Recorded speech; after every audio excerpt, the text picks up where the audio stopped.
Okay, first off, I just wanted to say a quick thank you to one of our viewers, well, actually more than one of our viewers, but one recently who commented on the fact that I tend to speak very quickly and that I can be quite challenging to understand when I get, what's the word, exuberant. Anyway, so I'm going to do my absolute best to enunciate. Right, so I am here with some lenses and some light meters and some negatives to talk rather quickly, hopefully, about the fact that my 8x10 negs are underexposed. And they aren't all underexposed, and some of them are pretty good. You know, I mean, where are we here? You know, like, you know, some of them have decent density and, you know, good highlights and good shadow detail is actually what I'm really lacking. And so I just wanted to just talk about the way that I, you know, in my own ham-handed way, am working my way through this.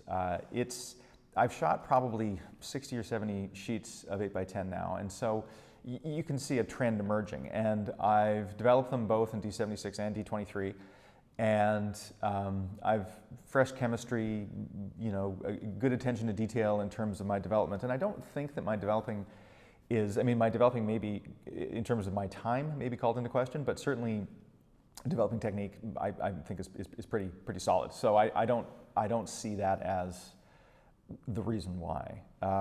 So what I'm going to do is we're just going to run through the lenses. These are my three large format, or 8x10 lenses. I've got lots of large format lenses. My three 8x10 lenses, a 300, a 450, and I think this is a 250. 250? And just in terms of whether or not the shutters seem the same, I grabbed all of my light meters to see whether or not one of them is reading incorrectly. And then at least we can narrow down or take out a few possible reasons as to why my negs are as thin as they are.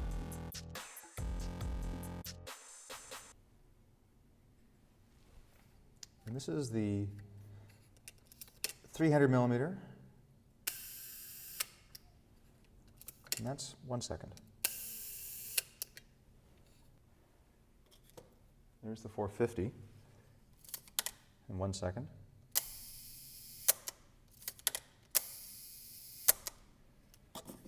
And the 250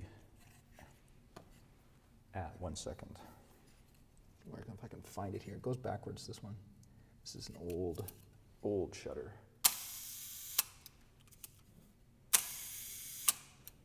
And they all sound about the same.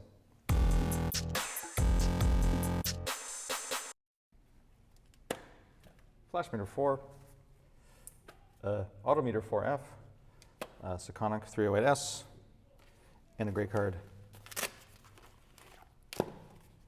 for my Manola spot meter. Here we go.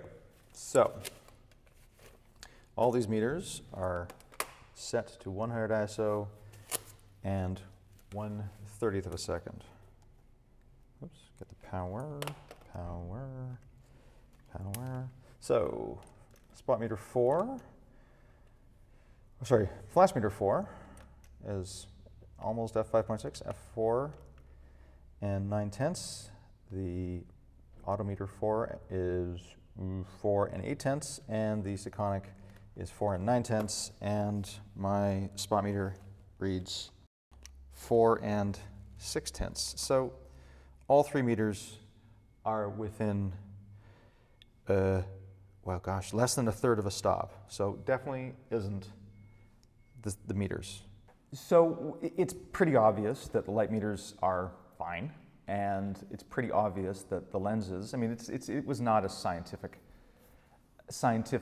test by any, well, I mean, I guess the light meters is pretty scientific, but certainly the shutter speed test is just like, you know, how do they sound? I mean, like my negs are like at least a stop underexposed in many cases, and sometimes even more than that. So, you know, like you'd know right away if your lens is, you know, if that 1 second is, you know, sounds like a 1/4 second, then obviously, you know, there's your problem. But the other thing that I found, of course, is that my underexposure is across all three lenses, the 250 being the least, but only because I haven't shot with it very much. So, so there are two possible reasons as to why these negatives are as thin as they are. One is, you know, aliens, and the second is operator error. So I think moving forward, I need to get my spot meter out a little bit more than I have been. And I also think that I don't really want to start overexposing my film too much because, shooting 400 to 200 or something like that in order to compensate. Because I think the other thing that I need to do is I also need to spend a little more time looking at my bellows loss, and I also maybe even just need to shoot a test, which would be like, it's painful because you need to shoot like 5 sheets of film. I would love if I had a 4x5 reducing back for the 8x10 so I could shoot 4x5 film, which is infinitely less expensive than 8x10 film, but I don't. So, but I think I'm going to have to just basically shoot a test and make some careful notes and figure out where it lands, because it's really, actually, it's disappointing. I mean, you do all this work and you process the film, and then you come back and you pull the sheet of, the neg out, and you're like, ugh, that's kind of thin.